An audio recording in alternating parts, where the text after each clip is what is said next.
Hi guys! Maganda ring gabi! Welcome back po dito sa Gandara sa your channel for Showbiz Update. Andito na naman nga po akong muli nagbabalik. Ang nagmamaganda ninyong kachismosang Kim Pao. Wala na pong iba si Gandara upang magatid sa inyo ng latest update and fresh happenings patungkol kina Kim Chu and Paolo Avellino. And para nga po sa gabing ito, so ayan, ang tatalakayin nga natin pag-uusapan ay ang new look ng Kim Pao, ang project ng Kim Pao, ang update ni MJ Felipe, grabe nga naman yon. So, ayan, I'm so excited to share with you this guys and for sure ang dami ring mga fans na hindi pa rin nakaka-move on sa announcement ngayon, June 18 ng Kim Pao. So, eto na yon. Grabe, hindi ko rin inaasahan na ganito kalaki yung magiging pasabog nila. Atake talaga ang Kim Pao. Lalo na yung new look nila. Anyway guys, bago pala tayo mag-start, sa mga di pa nakaka-subscribe sa ating channel, pasingit lang po muna. Baka may mga bago lang dito na hindi pa nakaka-subscribe. Pakiclick lang po tayo na subscribe button natin at notification bell na nandyan sa baba para mag-updated po kayo at ma-notify tuwing may bago po tayong chika at balita hinggil sa Kim Pao. Basta po mga balita na may kinalaman kina Kim Chiu and Paolo Avellino, sagot na natin yan. And touch na nga. Parang anong daming chika ni MJ sa atin. So, eto yung picture ni Kim Chu. So, ayan na, eto guys, King Chu with J, nakakatuwa lang. Daming kwento panigurado ni MJ. MJ, baka naman may nasagap kang bagong chika tungkol sa relasyon nilang dalawa. Baka naman konting ano dyan, pa-spoil naman kami. Charot! Panigurado hindi naman aanuhin ni MJ, panghihimasukan ng buhay ng Kim Pao. Pero, hindi natin parang may alam na yan.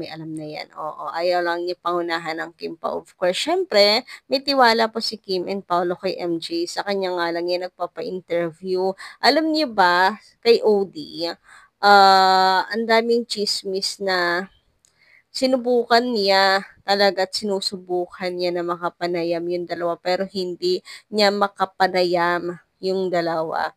So, babaliwalain ba naman ni MJ yung ano po, yung tawag dito, yung trust na binigay sa kanila ni Kim and sa kanya ni Kim and Paolo. So kung may nalalaman nga siya, may na-share sa kanyang Kim Pao, hindi niya pangungunahan ito to share sa public.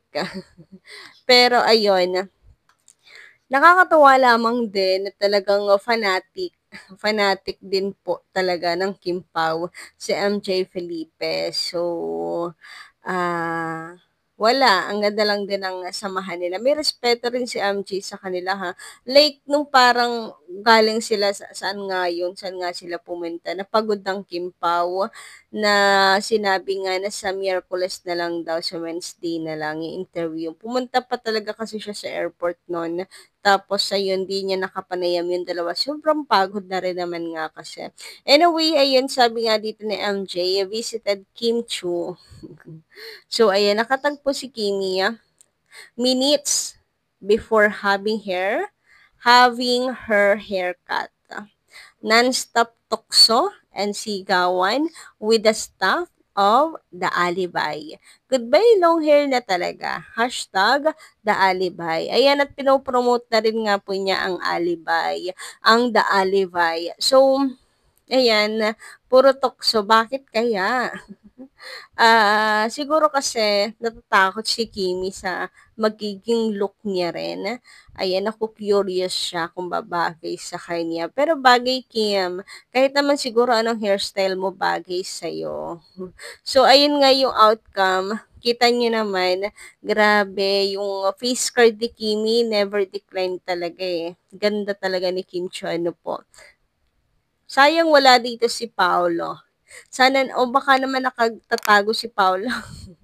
Pakiikot ng camera diyan, MJ, charot.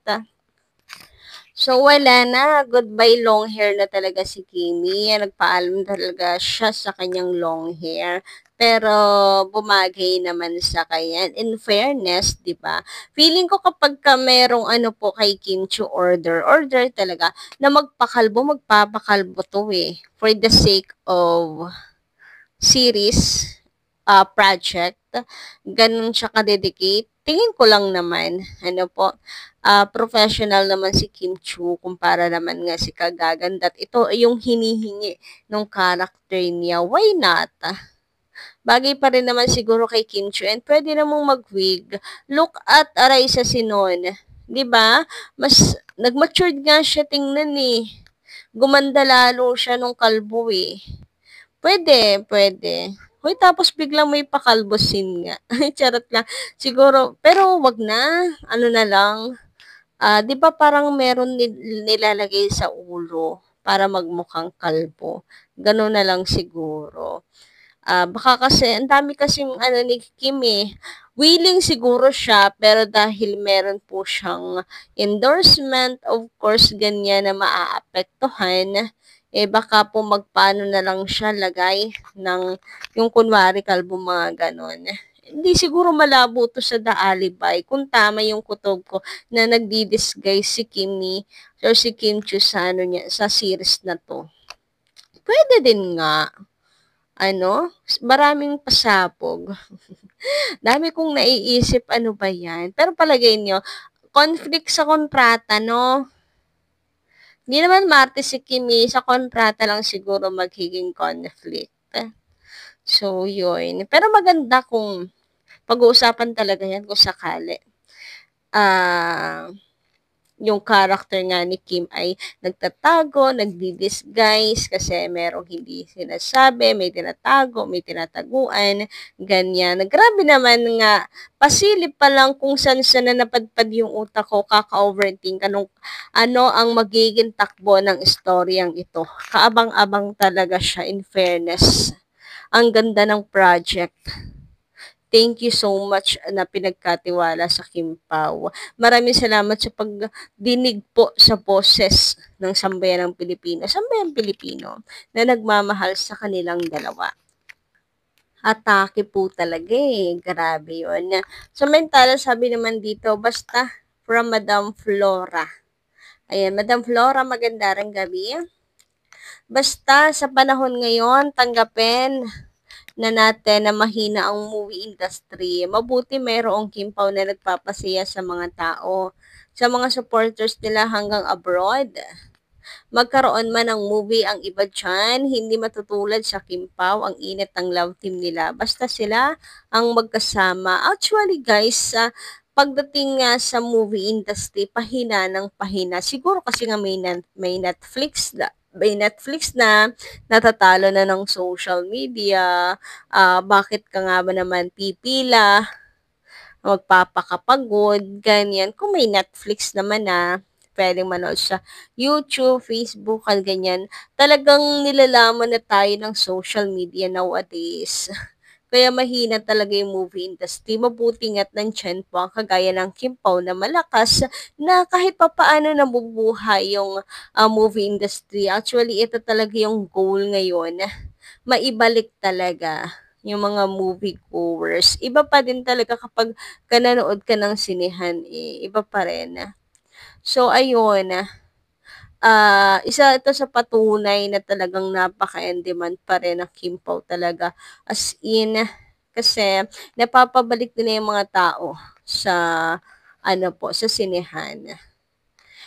Hirap na hirap talaga. Yung mga gumagawa ngayon ng movies, talong-talo talaga eh. Opo, yung iba hindi na masyadong gumagastos kasi trial and error yung ginagawa nila.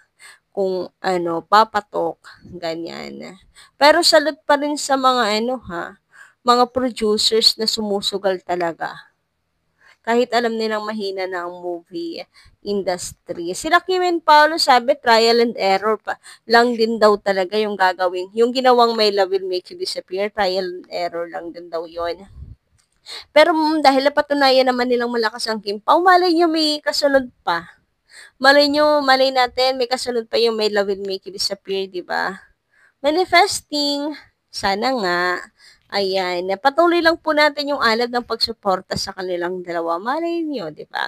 Anyway, hanggang dito lang muna aking update. Thank you so much guys sa inyo pong pakikinig. Kita-kits sa susunod kong chika. Maraming salamat.